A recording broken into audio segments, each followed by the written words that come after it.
Boa noite, o meu nome é Vitor e eu vim falar sobre Chimamanda Adichie. Chimamanda é uma escritora nigeriana que nasceu em 15 de setembro de 1977.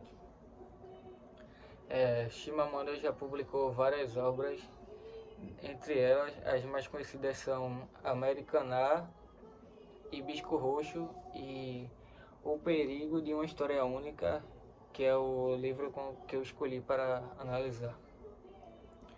Esse livro, na verdade, é uma adaptação de uma palestra que ela proferiu ao TED Talk, um canal, um canal mundialmente conhecido por publicar palestras e, inclusive, a dela é uma das mais assistidas até hoje.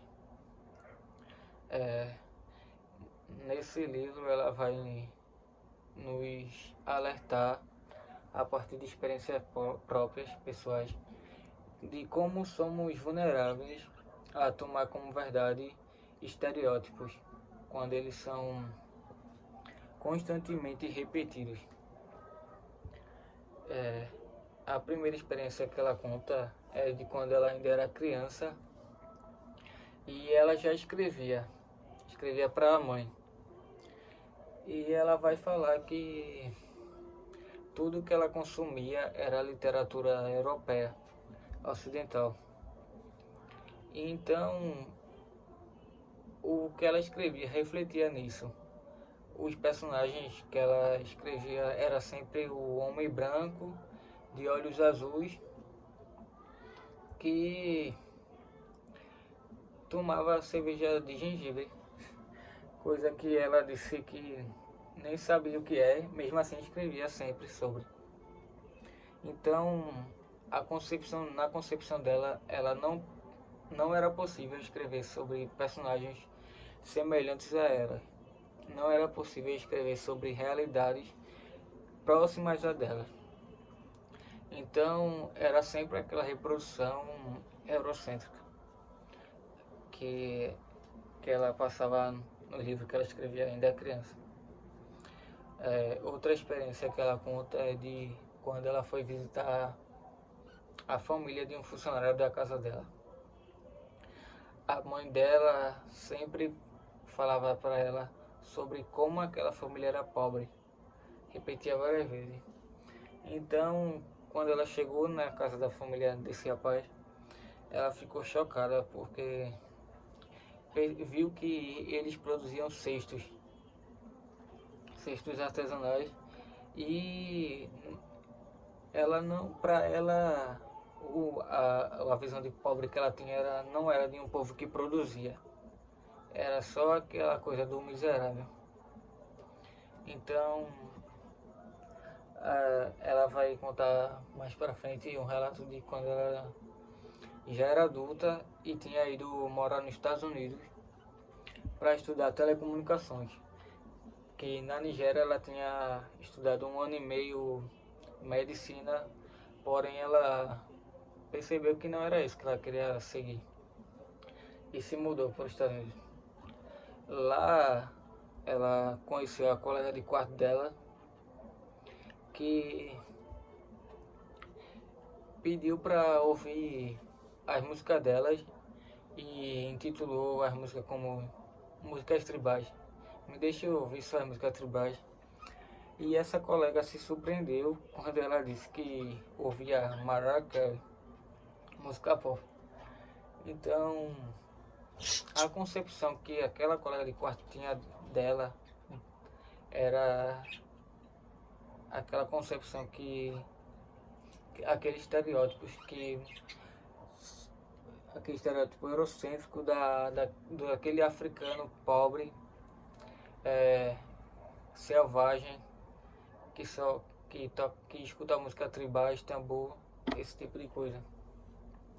E a Chimamanda vai contar como ela ficou triste ao perceber que a colega de quarto a tratava sempre com pena. Via ela como via nela aquela imagem da África, do HIV, das guerras. Então a imagem que aquela colega de quartinho era da África catástrofe.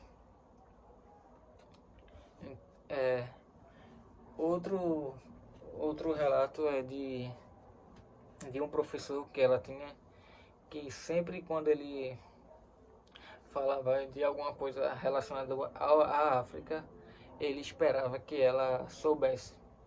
Quando ela não sabia a realidade de tudo, ela mal sabia sobre a Nigéria.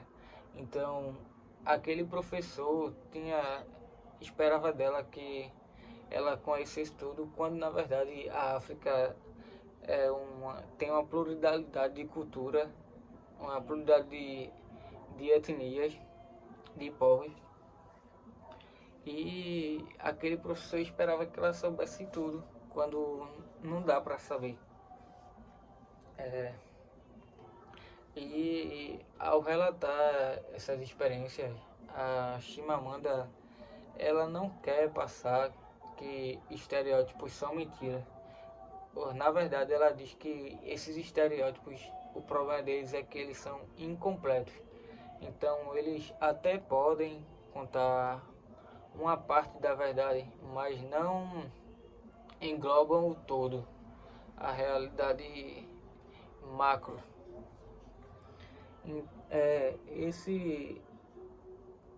Essa concepção é muito voltada, tem muita característica do pós-colonialismo, né? Que escritores como Fanon vão querer enfrentar esses estereótipos para criar uma descolonização desse continente. Porque, obviamente, quando o europeu descrevia os africanos, era sempre numa posição de inferioridade, de selvagem. E claro que isso acarretava numa relação de poder. Então, a partir do momento que no meu discurso, eu digo que aquele povo é inferior, que aquele povo é selvagem, que aquele povo não tem cultura, eu me permito, eu justifico, a partir disso, a intenção deles era justificar os processos colonizadores com os quais eles implantavam naqueles países. Então, toda a violência era justificada porque aqueles povos não tinham alma, aqueles povos, desculpa, não tinham alma não. Aqueles povos eram inferiores, eram selvagens. Então, escravizar seria o correto a fazer. Então, como esses estereótipos ao longo da história sempre prejudicaram esses países do continente africano